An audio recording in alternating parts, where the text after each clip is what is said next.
Y es un placer para mí que en esta noche nos acompaña el siervo de Dios, mi hermano José Argueta, quien trae la palabra del Señor en esta noche. Nuestro hermano José Argueta con nosotros.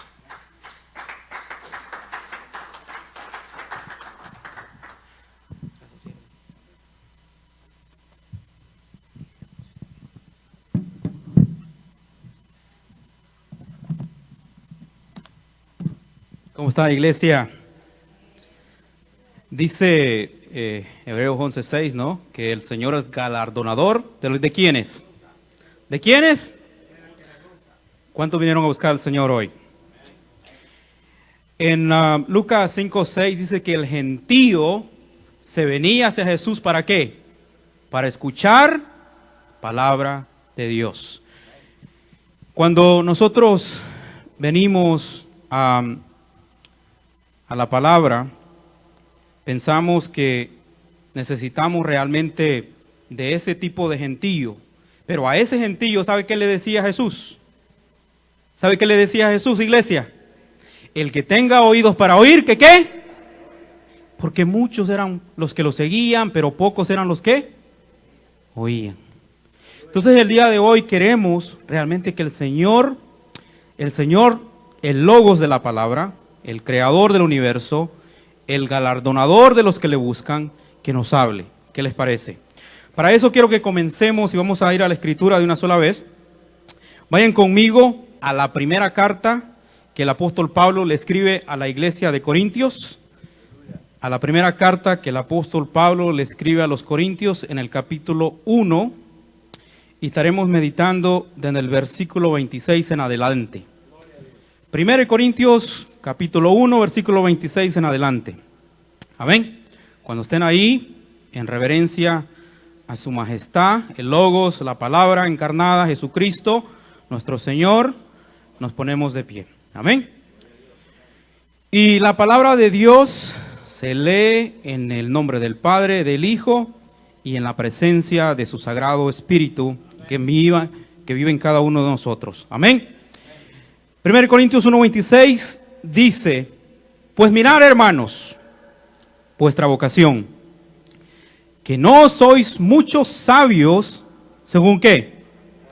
Según la carne, ni muchos poderosos, ni muchos nobles, sino que lo necio del mundo escogió Dios para avergonzar ¿a quiénes? A los sabios. ¿Y lo débil de dónde? Y lo débil del mundo escogió Dios, ¿para qué? Para avergonzar a lo fuerte. Y lo vil del mundo y lo menospreciado escogió Dios, ¿para qué? Y lo que no es, para deshacer lo que ¿qué? Lo que es. Versículo 29, tiene un propósito todo. A fin de que ¿qué? ¿A fin de que qué? A fin de que nadie se jacte en su presencia. Vengamos en palabras de oración. Amantísimo Padre, te damos gracias, eterno Dios, porque nos has traído a tu casa, Señor, para ser edificados en tu sagrada palabra. Esta palabra, Señor, que es viva y eficaz y más cortante que cualquier espada de doble filo, Señor, que penetra lo más profundo de nuestro ser. Ayúdanos, Señor, que esta palabra sea la luz en nuestro camino, la lumbrera, Señor, que nos dirija por donde debemos de ir, que podamos mirar donde estamos parados, sagrado Dios, que si nos hemos perdido, así como dice tu palabra, que regresemos a las sendas antiguas para mirar de dónde nos hemos extraviado, que ella, Señor, redarguye nuestra vida, redarguye nuestro ser, y que nos dirija y nos traiga, Señor, para donde debemos de estar. Pedimos que seas tú exaltado, glorificado, que seas tú el que recibas honra y honor, que nunca nos llevemos ni una onza de lo que te mereces tú, Señor, porque toda la alabanza, toda la gloria es para usted, el sublime Rey de Reyes y Señor de Señores. En tus manos nos ponemos en esta hora, Señor. Declaramos mentes receptivas y corazones dispuestos. Aquí estamos, Padre eterno. Háblanos por medio de tu palabra. en el sagrado nombre de tu Hijo amado, la iglesia de Dios dice, amén. Pueden ocupar sus asientos, iglesia. Como estaba diciendo nuestro pastor Noé, estamos estudiando ya en nuestro segundo año de teología en el seminario y han sido jornadas largas, ¿no? Pero cada vez que nosotros venimos a su palabra, lo único que podemos hacer es admirar realmente la grandeza de Él. Realmente nos miramos que realmente no sabemos nada. Que cada vez que aprendemos una cosita es como que, wow, realmente eres una fuente inagotable, realmente eres sublime, eres maravilloso, eres grande, Señor.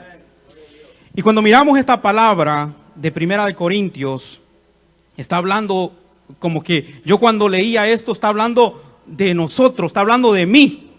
Dice la palabra que Él llamó lo vil, ¿de dónde? Lo vil, vil quiere decir lo menospreciado, lo que no tenía nada de valor.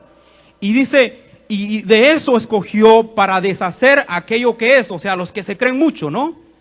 Pero todo esto tiene un propósito. ¿Cuál es el propósito? ¿Cuál es el propósito? ¿Cuál es el propósito por el cual el Señor creó o hizo su creación? ¿Para qué? ¿Para recibir qué? Su gloria. Para recibir gloria, para recibir alabanza, para recibir honor. Porque Él es el que se merece toda la reverencia, el honor y la alabanza. Amén.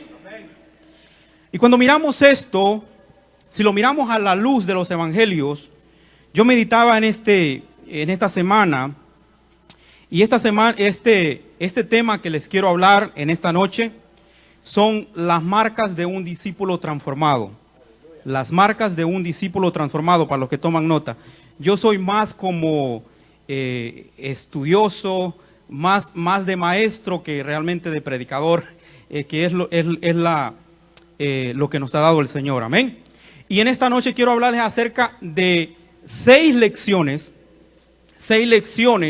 que podemos aprender de la transformación de un discípulo que se llama Simón Pedro.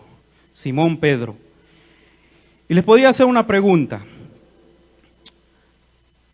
Cuando nosotros miramos a los 12 apóstoles, a los 12 discípulos, ¿qué eran esos hombres o qué los hacía diferentes? ¿Qué los hacía? Si tú te miras en la palabra de Dios, si tú te ves, digamos, o te reflejas en la vida de Pedro, ¿qué tan mejor era Pedro que tú o que yo? Realmente cuando miramos en los evangelios, eran hombres del vulgo, pescadores. ¿Saben que el Señor escogió hombres que no tenían preparación absoluta? Nada de teología. Pescadores, cobradores de impuestos, hombres comunes y corrientes igual que nosotros. No había nada especial en ellos. Eran personas corrientes como usted y yo. Esto me lleva a una meditación que yo hacía en esta semana. ¿Alguno de ustedes ha leído la biografía de un hombre que se llama William Tyndale? William Tyndale fue un hombre que el Señor utilizó para poder traducir la Biblia del latín o del original a el idioma inglés. ¿Y qué fue lo que motivó a este hombre, William Tyndale, para hacer este trabajo? Se había hecho una encuesta entre medio del clero inglés y ¿saben qué? La mayoría de aquellos hombres que predicaban, que enseñaban la palabra, ni siquiera conocían los nombres de los apóstoles. Había una ignorancia completa. Y eso fue lo que motivó a este hombre, William Tyndale, para traducir la Biblia de latín a el idioma común de la gente. Pero ¿qué pasó? Por su trabajo, este hombre William Tyndale, por su esfuerzo, ¿saben qué recibió? recibió el exilio, la pobreza, la persecución y finalmente en el año 1536 fue estrangulado y fue quemado en una hoguera. ¿Pero qué fue lo que motivó a este hombre? De nuevo, que había una ignorancia de la palabra, había ignorancia de la vida de estos hombres, de estos apóstoles. Y si algunos de nosotros tal vez han venido de algún trasfondo religioso, ya sea católico, y han ido tal vez a esas catedrales tan grandes, ¿no? Donde tienen estatuas, donde tienen ídolos, y miramos que dice Pedro, que dice Pablo, que dice Juan, que todo eso. Pero realmente, cuando miramos eso, realmente eso representa lo que eran esos hombres. Cuando miramos la vida de uno de ellos, no los hacía diferente a ninguno de nosotros. Realmente eran hombres comunes como usted y yo. Pero entonces, la pregunta es, ¿qué calificó a estos hombres para que fueran apóstoles?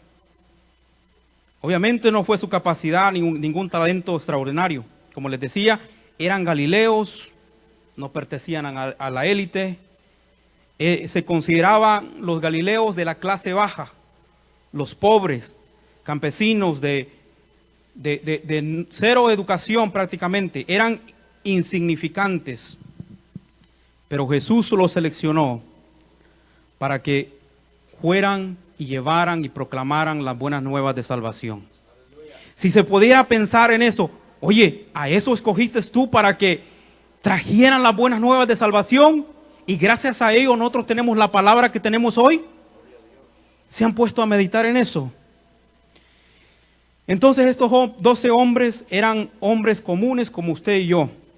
Es como describe la palabra en Santiago 5:17. Eran como Elías, hombres sujetos a pasiones semejantes a las de usted y a las mías.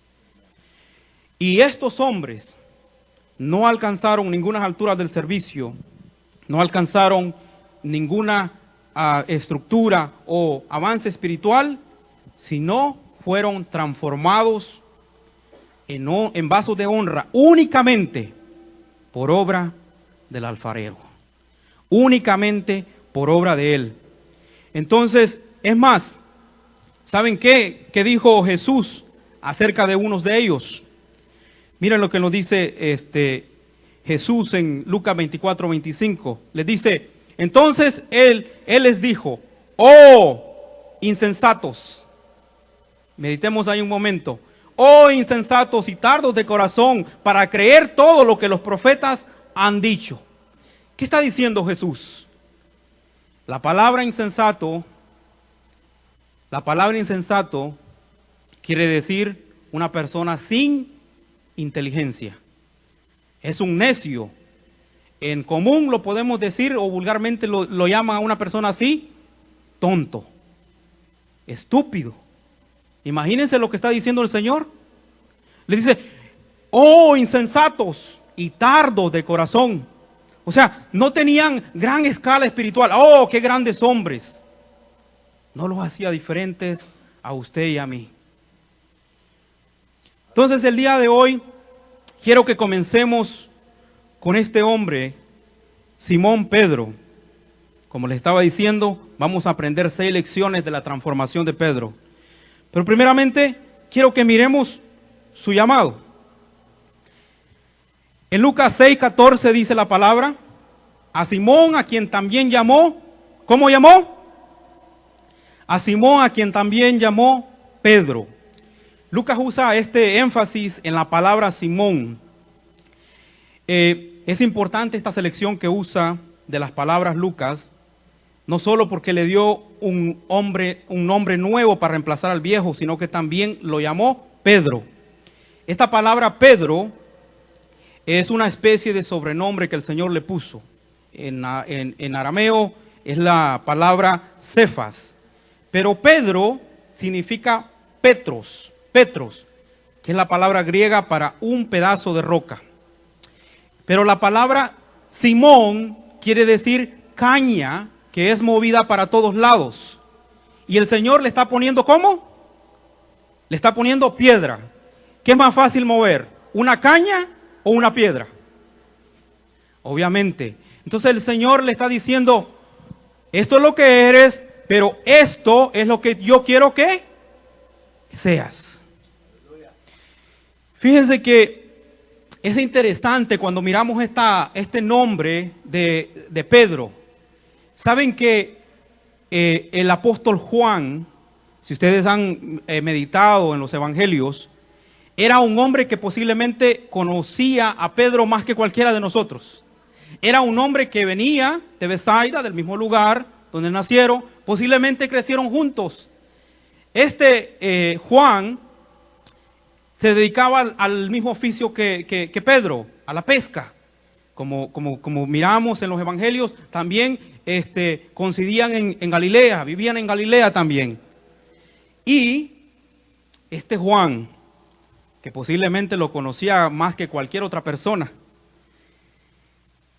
utiliza la palabra Simón Pedro más de 15 veces. Más de 15 veces. La palabra Simón Pedro nunca utiliza la palabra Simón solo o Pedro solo, sino que utiliza los dos. Es como decir, la verdad que no sé si es el viejo hombre o el nuevo hombre que está actuando. No sé si es que es el viejo Pedro o el nuevo Pedro. ¿No es igual a nuestra vida en muchísimas ocasiones?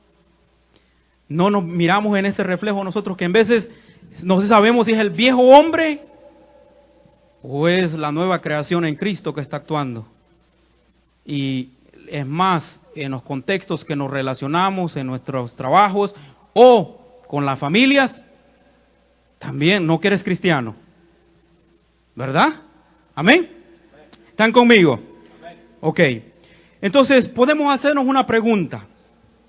¿Cuáles son entonces las cualidades del carácter de un discípulo que fueron desarrolladas en la vida de Pedro? ¿Cuáles serían esas cualidades? La realidad que cuando miramos la vida de Pedro, tendríamos posiblemente material para todo este próximo año que viene. Hay tantas lecciones que podemos agarrar de la vida de él. Pero en el día de hoy quiero que vayamos a meditar en 6 lecciones específicamente de la vida de Pedro. Y la primera lección que quiero que vayamos aprendiendo, la primera lección para los que toman nota, es sumisión. Sumisión. S-U-M-I-S-I-O-N. Sumisión. Esto se traduce como acción de someterse sin cuestionar autoridad o la voluntad, o estar bajo autoridad. Estar bajo autoridad. La primera lección que quiero que aprendamos en esta noche es sumisión. Y esto tendría a ser un problema para Pedro, naturalmente. Pedro tenía que entender esto primero. ¿Por qué? Porque era rápido para hablar, era rápido para actuar. Como hemos visto, era un hombre de mucha iniciativa. Siempre estaba inclinado a tomar control de cualquier situación. Y para balancear esto, el Señor tenía que enseñarle sumisión. Y lo hizo en algunas de las formas más notables. Un ejemplo clásico lo miramos en Mateo 17. Y este relato se produce en un tiempo cuando Jesús estaba regresando con los 12 a Capernaum. ¿Y saben qué sucede en este capítulo 17? Un cobrador de impuestos estaba en la ciudad recorriendo y cobrando los dracmas anuales. Los dracmas anuales, o sea, un medio ciclo, o más o menos eran como 2 días de trabajo. Y este impuesto era para pagar el sostenimiento del templo. Y este era un impuesto, no que se pagaba a Roma, sino que se pagaba para el mantenimiento del templo. Era algo que había sido prescrito en Éxodo 30, el versículo 11 al 16. Entonces, dice la palabra en Mateo 17, 24. Cuando llegaron a Capernaum, vinieron a Pedro los que cobraban las 2 dracmas y le dijeron, ¿qué le dijeron? ¿Están aquí conmigo? Y le dijeron ¿qué? ¿Vuestro maestro no paga las 2 dracmas? Pedro les aseguró que sí pagaba sus impuestos, pero aparentemente esto en particular produjo algún problema en la mente de Pedro. Según Pedro, o lo que aprendía o tenía conocimiento hasta ese momento, era que Jesús era ¿qué? ¿El hijo de quién? El hijo de Dios. Entonces, como el hijo de Dios encarnado, él tenía que pagar para el mantenimiento del templo. Como sabemos, los hijos de los reyes terrenales no pagaban impuestos en los reinos de su padre. Y entonces, ¿por qué tendría que pagar Jesús? Jesús sabía lo que Pedro estaba pensando, de modo que al entrar en la casa, Jesús habló primero diciéndole, ¿qué te parece, Simón? Los reyes de la tierra, ¿de quién cobran los tributos? ¿De quién cobran los tributos o los impuestos? ¿De sus hijos o de los extraños? Pedro respondió, ¿qué respondió Pedro? De los extraños. Los reyes no aplican los impuestos a sus hijos. Jesús le sacó la conclusión lógica a Pedro. Luego le dice, entonces los hijos están exentos. En otras palabras, Jesús tenía autoridad absoluta para pagar o no pagar. Pero, si quería que no hubieran confusión, ¿qué hizo Jesús? ¿Qué hizo Jesús? Pagó el impuesto. Se sometió a la autoridad. Pero si él no pagaba, entonces mandaba un mensaje erróneo en lo que concernía a la autoridad terrenal. Era mejor someterse, pagar el impuesto y evitar una situación que la mayoría de la gente no entendería. Así que cuando él no estaba técnicamente obligado a pagarlo. Pero él dijo en el versículo 17, tómalo y al abrirle la boca hallarás un estatero, tómalo y dáselo por ti y por mí. ¿Ok? ¿Qué le estaba enseñando Jesús ahí? Que había que someterse ¿a qué? A la autoridad. Para que poder ejercer autoridad hay que aprender sumisión. Hay que aprender a someterse bajo sumisión. Si usted quiere llegar a ser jefe, primero tiene que aprender a someterse a la autoridad que el Señor ha puesto sobre usted. Jesús le enseñó que él tenía poder sobre la naturaleza. Él le dice que vaya, el pez va a estar ahí y ahí va a estar la moneda para pagarlo. Él le mostró a Pedro, hey, si realmente soy el Hijo de Dios, te voy a mostrar mi autoridad que tengo sobre la naturaleza. Pero al mismo tiempo le dice, hay que someterse a la autoridad terrenal porque toda autoridad es puesta ¿por quién? Por Dios. Entonces nadie puede ejercer autoridad si no comienza a estar bajo autoridad primeramente. Pedro tenía que aprender esta lección de sumisión. Entonces lo primero que podemos aprender es que hay que aprender a estar bajo sumisión. ¿Ustedes creen que Pedro aprendió esa lección? ¿Ustedes creen que Pedro aprendió esa lección? En Primera de Pedro, vayan conmigo ahí. Primera de Pedro, capítulo 2, versículo 13 al 18, dice, ¿qué dice? Por causa, dice, ¿de quién? ¿Están conmigo? Primera de Pedro 2, 13. Dice, por causa del Señor, someteos ¿a quién? ¿Están conmigo? Por causa del Señor, someteos ¿a quién? A toda institución humana, ya sea al rey como a qué, como a superior, ya los gobernadores como a qué, como por enviados para castigo de los malhechores y alabanza de quienes, de los que hacen bien, porque esta es la voluntad de Dios, que haciendo bien hagáis callar la ignorancia de los hombres ¿Cómo? Otra palabra ahí, ¿no? Insensatos, de los que no tienen mucho aquí, ¿verdad? Dice, como libres, pero no como los que tienen libertad como pretexto para hacer lo malo, sino como siervos de quienes. ¿Cómo qué? Como siervos de quienes. ¿Están aquí, iglesia? ¿Como siervos de quién? Como esclavos. O sea, es siervo, esa palabra es por amor. Te haces o te sometes como siervos de Dios. Dice, honrar a todos, amar a los hermanos, temer a Dios, honrar al rey. Fíjate esta palabra, versículo 18. Criados, dice, está sujetos con todo respeto a vuestros amos. Y quiero que entiendas bien esto y subrayalo ahí como dice nuestro doctor David. Dice, no solamente a quiénes. No solamente a quiénes. Diga conmigo. ¿A quiénes? A los buenos y afables, sino a quiénes.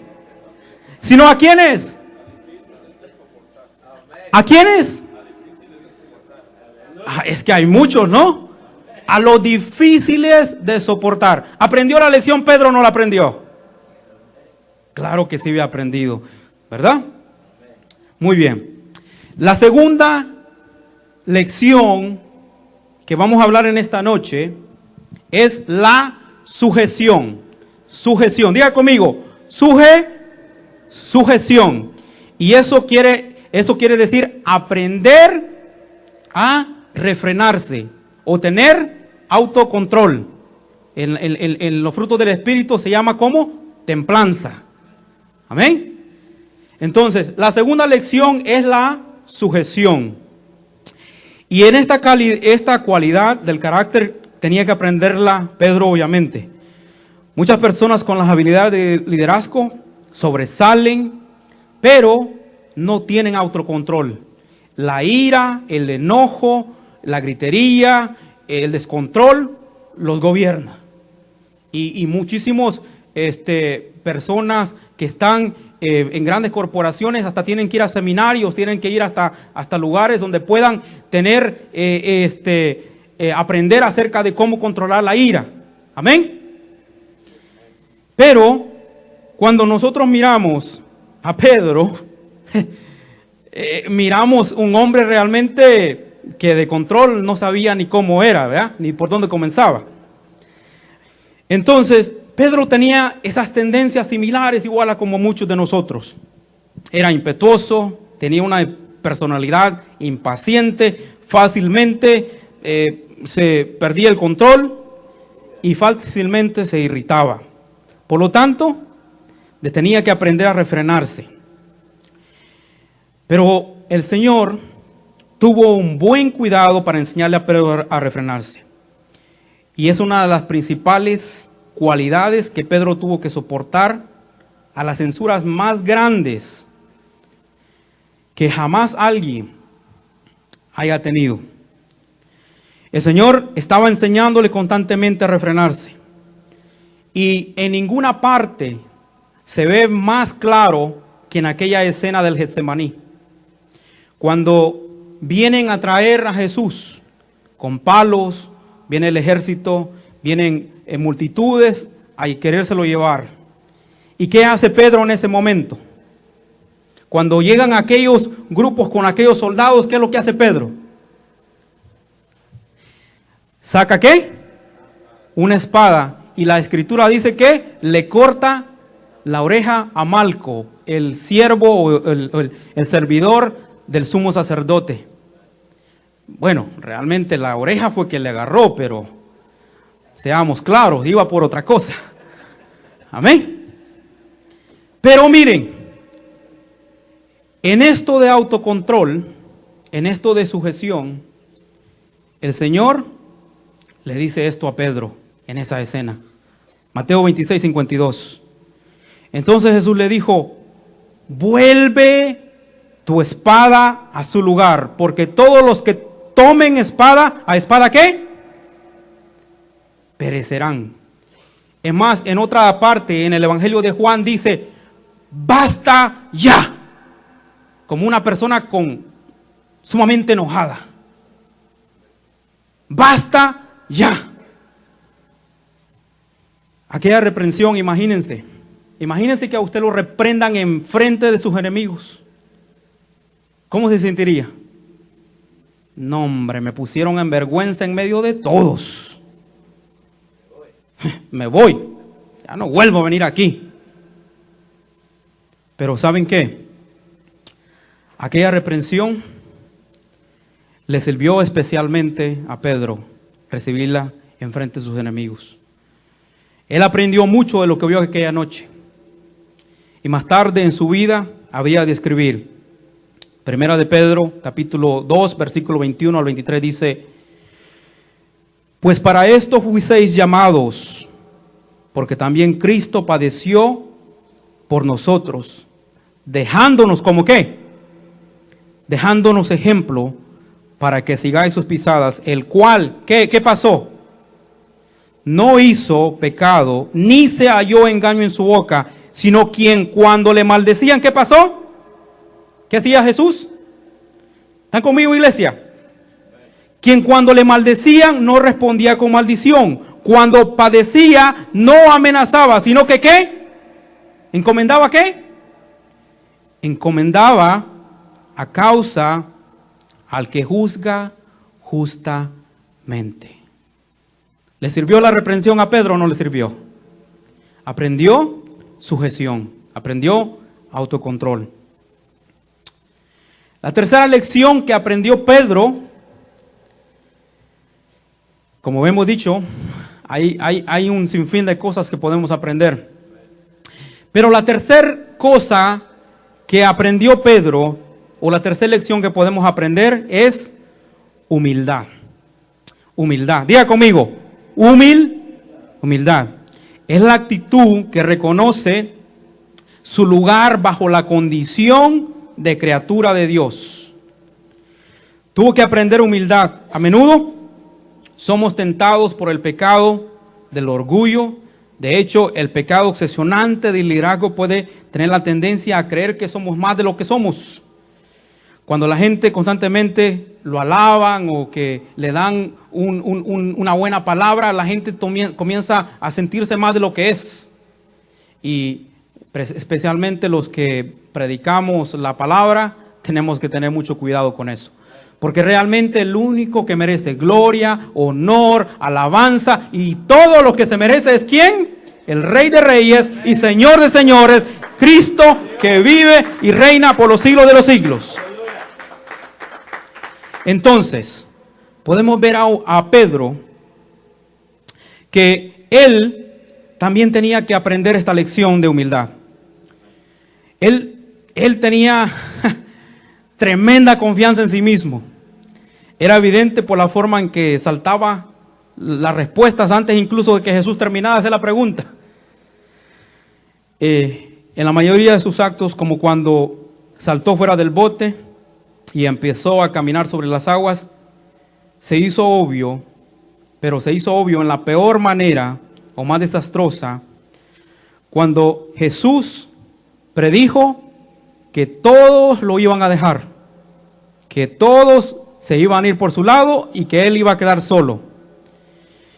Jesús le dice en Mateo 26:31, todos vosotros os escandalizaréis de mí esta noche, porque escrito está, el pastor y las ovejas del rebaño serán, ¿qué? Serán dispersadas. Entonces Jesús les dijo, todos vosotros os escandalizaréis de mí esta noche, porque escrito está, heriré al pastor y a las ovejas del rebaño serán dispersadas. Pero estaba muy confiado en sí mismo, ¿no? Esa noche. Y dice, aunque todos se escandalicen de ti, yo nunca. Este Pedro era de las afirmaciones absolutas. Para mí él no había términos medios. ¿Era bien blanco o era negro? Dice él, todos se escandalicen de ti, yo, dice él, yo nunca. Una afirmación tremenda, ¿no? Yo nunca me escandalizaré. Luego agregó, Señor, estoy dispuesto a ir contigo, no solo a la cárcel, sino también hasta la muerte. Por supuesto, como era usual, Pedro estaba equivocado, como muchos de nosotros, ¿no? Y Jesús estaba en lo cierto. Pedro, como sabemos ya el final de la historia, negó a Jesús múltiples veces, tal como Jesús se lo había previsto. Pero la vergüenza y el oprobio de Pedro, al haber sido deshonrado a Cristo abiertamente, fueron aumentados por verse jactado sobre aquello que dijo: yo nunca. Tengamos cuidado con esas palabras, ¿no? Pero bueno. Y respondió Pedro y le dijo: aunque todos se escandalicen de ti, yo nunca me escandalizaré. Pero el Señor le dijo y le dice: dispuesto estoy a ir contigo no solo a la cárcel, sino también ¿a dónde? Ah, pastor, todos se pueden ir, pero yo aquí voy a estar. Fíjese que me salió un trabajito, ya no voy a poder venir. Pedro, el Señor usó todo esto para hacer de él un hombre humilde. Y cuando escribió su primera carta, dijo en primera de Pedro capítulo 5, versículo 5 en adelante: revestíos, ¿de qué? De humildad. Porque Dios ¿qué? Dios resiste a los soberbios y da gracia a quienes. Alguien dijo, lo puso de esta forma: ¿qué tan cerca quieres estar de Dios? Oh, no, yo quiero estar bien cerca de Dios. Bueno, todo depende de cuán humilde sos. Entre más te humillas, más cerca estás de Dios. Entre más soberbio sos, más lejos estás. Entonces, entre más humildes somos, entre más miramos nuestra incapacidad, más cerca estamos de Dios. Entonces dice Pedro: revestidos de humildad, porque Dios resiste a los soberbios y da gracia a ¿quiénes? ¿Da gracia a quiénes? ¿Da gracia a quiénes, iglesia? A los humildes. Gracia quiere decir favor, bondad, gratitud. ¿A quiénes entonces le da? A los humildes. Y dice: humillaos pues bajo la poderosa mano de Dios para que Él os exalte cuando fuere tiempo. Él especialmente dijo a los líderes religiosos en el versículo 3, primera de Pedro capítulo 5, versículo 3, dice: no actúen como teniendo señorío sobre los que están vuestro cuidado, sino siendo ejemplo de ¿quiénes? Al que mucho se le da, mucho se le va a demandar. Entonces, el que está aquí es el que más humilde tiene que estar. ¿Por qué? Porque es el que tiene que estar en constante comunión con el Señor de todo. Entonces, la humildad llegó a ser una de las virtudes, de las características de la vida de Pedro y el estilo de liderazgo que el Señor quería. Dice Pedro: igualmente, jóvenes, están sujetos ¿a quiénes? A los ancianos. Y todos sumisos ¿a quiénes?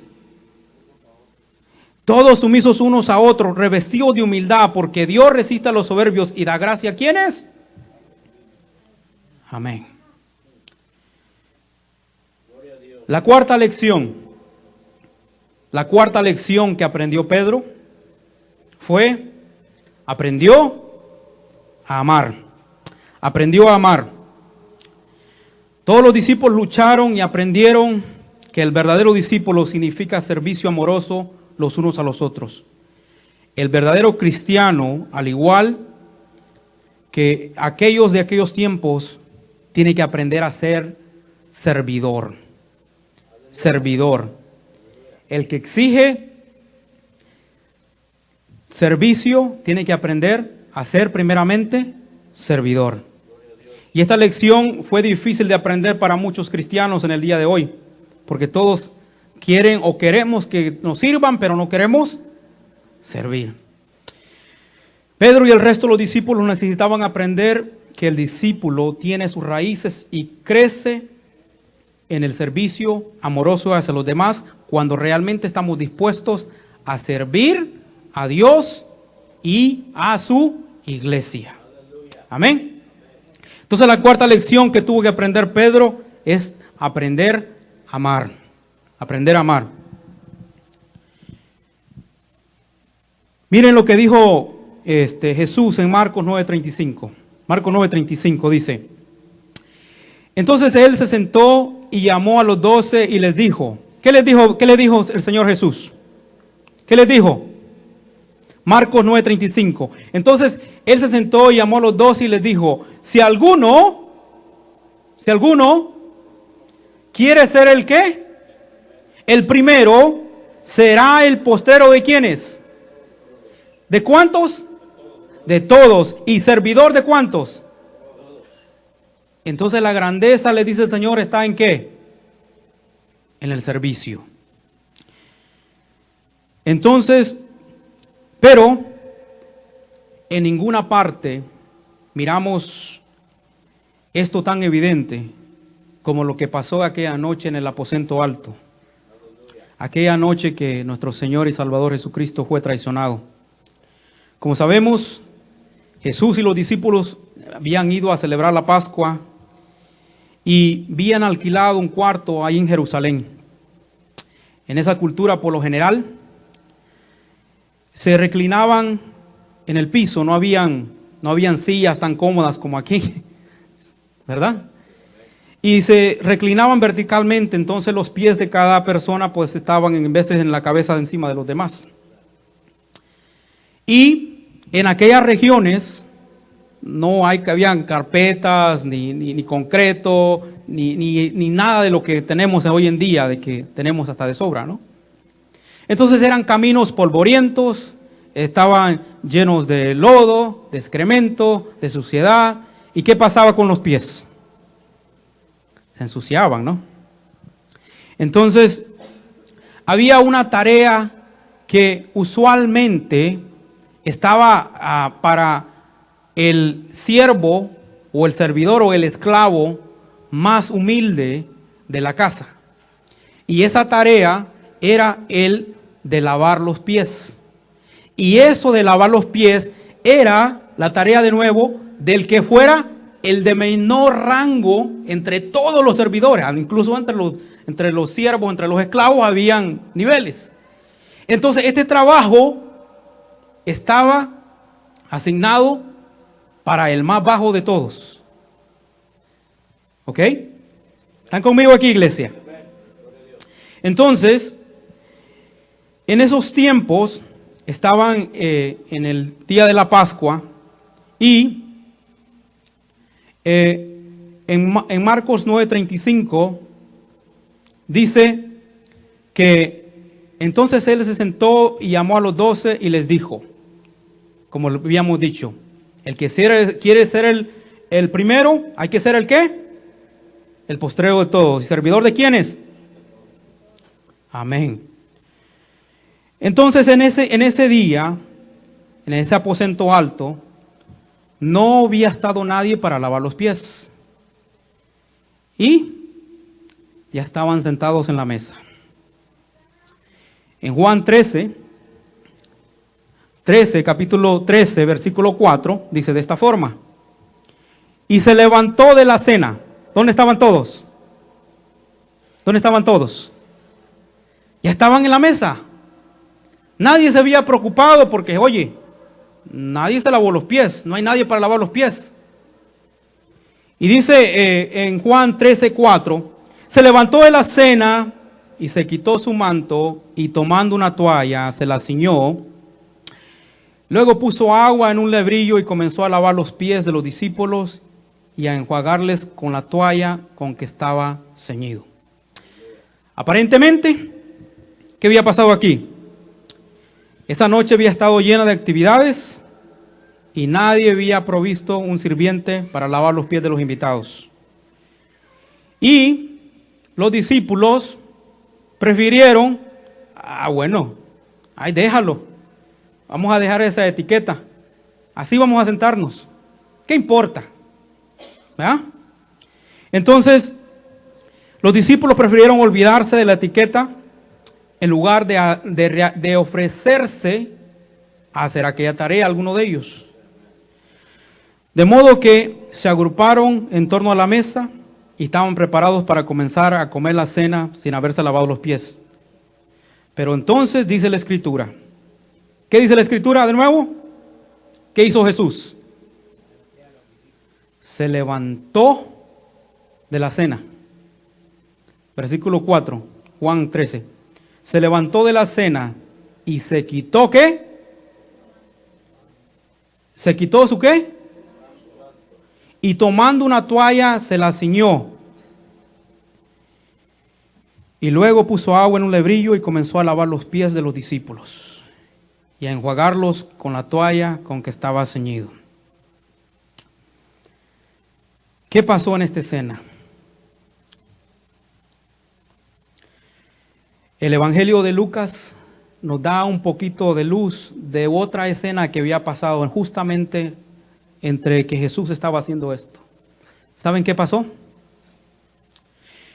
Lucas 22-24 lo pone de esta forma. Hubo también entre ellos, dice, una disputa sobre quién de ellos sería ¿qué? Sobre quién de ellos sería el mayor. Jesús les está lavando los pies y aquellos ¿qué? Muchísimas veces estamos peleando puestos cuando deberíamos de estar sirviendo. Entonces dice, hubo también entre ellos una disputa sobre quién de ellos sería el mayor. Jesús mismo, aquel que apropiadamente llamaban Señor. ¿Saben qué quiere decir la palabra Señor? Decimos Señor de señores, Rey de reyes. La palabra Señor quiere decir curios y quiere decir que Él manda. Somos propiedad de Él. Que Él ordena. Que Él es el dueño. Él es el amo. Amén. Entonces dice, aquel que llamaban apropiadamente Señor, asumió la función del más bajo de los esclavos, de los siervos. ¿Para qué? Para lavarle los pies a los discípulos. Entonces, yo me imagino que cuando Jesús les comenzó a lavar los pies a aquellos hombres, hubo un silencio completo, ¿no? Pero, cuando llegó a Simón Pedro, ¿qué dijo Pedro? Juan 13:6 dice de esta forma.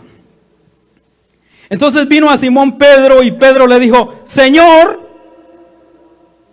o sea, tú que mandas, tú que eres el dueño, tú eres el que ordena, tú eres el mero de aquí, tú me lavas los pies.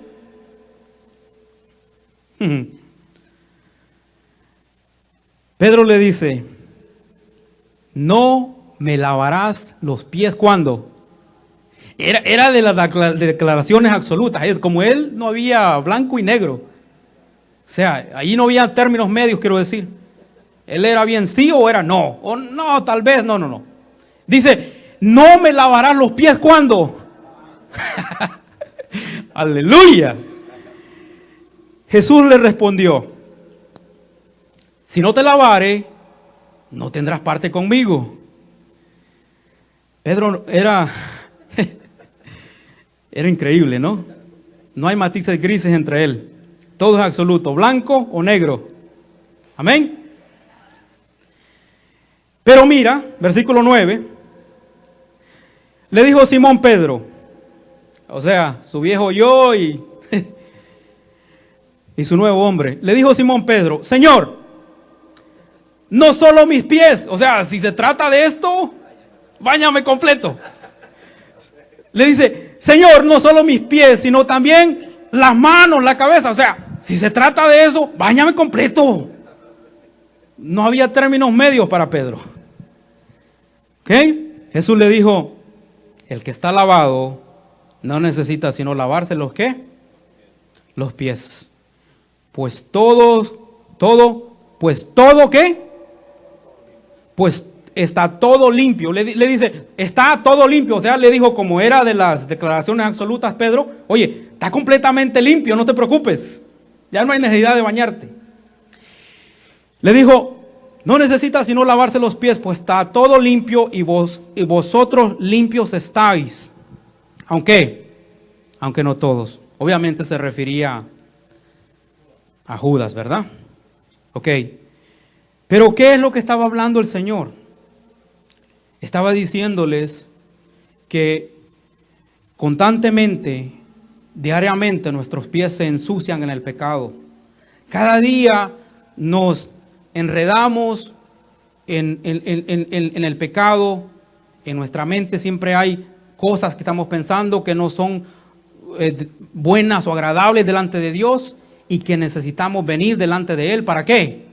Para que nos dé un lavado diario. Amén. Estaba hablando de la necesidad de la limpieza espiritual, no del lavamiento literal, pero el Señor les estaba enseñando aquel servicio que debemos tener a su obra, el servicio que debemos de hacer en amor. Jesús estaba hablando no de la limpieza del pecado. Por eso le dice, vosotros limpios estáis, aunque no todos. Él ya le había lavado los pies, de manera que estaban limpios en un sentido externo y físico. Pero la respuesta de Pedro fue, Señor, no solo mis pies, sino también mis manos y mi cabeza. De nuevo, con Pedro no habían términos medios. Todas estas verdades estuvieron envueltas en un simbolismo para todos los discípulos. Pero esta lección se centró sobre la forma como debemos demostrar el amor. El ejemplo de Jesús fue consumado por el amor. El ejecutar aquel servicio tan humilde que estaba solamente reservado para el esclavo más bajo. Amén.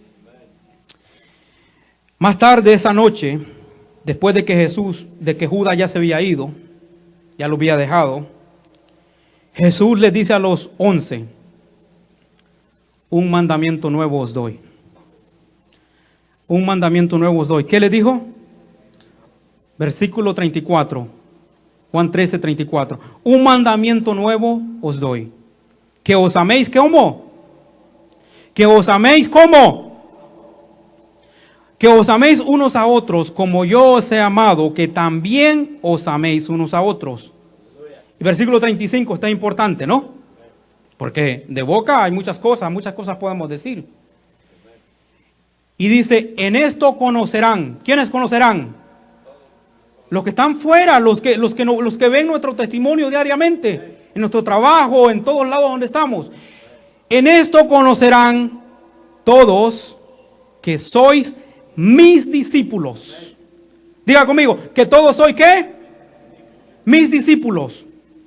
Si tuvieres amor los unos con los otros. Para algunos es bien difícil agacharse y humillarse, ¿no? Especialmente cuando pensamos que aquellos deben estar debajo de nosotros. Pero ese fue el ejemplo de liderazgo que Jesús les dio en esa noche. Se hizo como el siervo, como el esclavo más humilde, más sublime de todos. Jesús les insistió en que sus discípulos lo tenían que seguir y esa era la manera como todos mirarían que realmente ellos eran como sus discípulos. Esa era la marca de los discípulos. Les hago una pregunta. ¿Están conmigo aquí, iglesia? Amén. ¿Aprendería a amar Pedro? ¿Aprendería a amar Pedro? Ciertamente que sí. Es más, el amor llegó a ser una de las enseñanzas principales. En Primera de Pedro, capítulo 4, versículo 8 dice esto. Primera de Pedro, capítulo 4, versículo 8 dice esto. Y ante todo, tened entre vosotros Subraya esa palabra. Ferviente amor. Porque el amor cubrirá ¿cómo? ¿Cuánto? Multitud de pecados.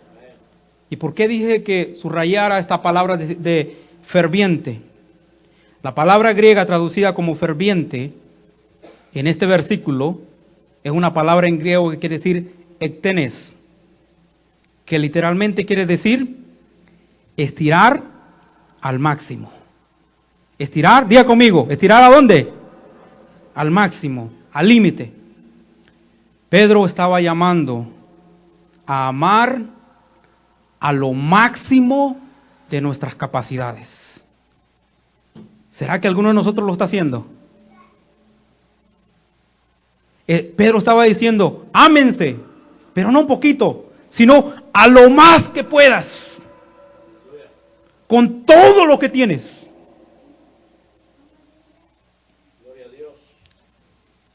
Amén. Y ante todo tened vosotros ferviente amor. Amén. La quinta lección que Pedro aprendió, o que vamos a mirar esta noche, es la compasión. La compasión. Diga conmigo, compasión. Compasión.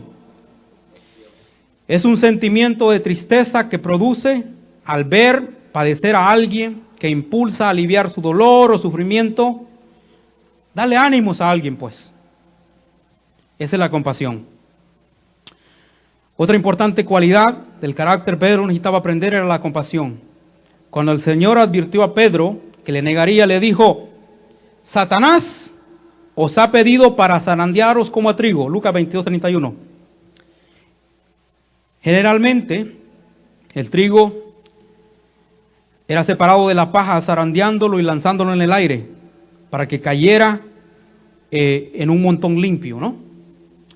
Quizás nosotros habríamos esperado que Jesús le dijera, no voy a permitir que Satanás te zarandee, no voy a permitir que Satanás te haga nada, pero no lo hizo.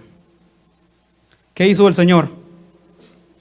Más bien, le dejó saber a Pedro que le había dado permiso a Satanás.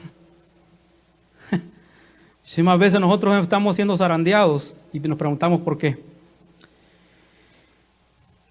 Le había dado permiso a Satanás y que él le permitiría al diablo probar a él como lo hizo en el caso de Job. Lo que dijo en esencia era, voy a dejar que lo haga, voy a dejar que Satanás conmueva lo más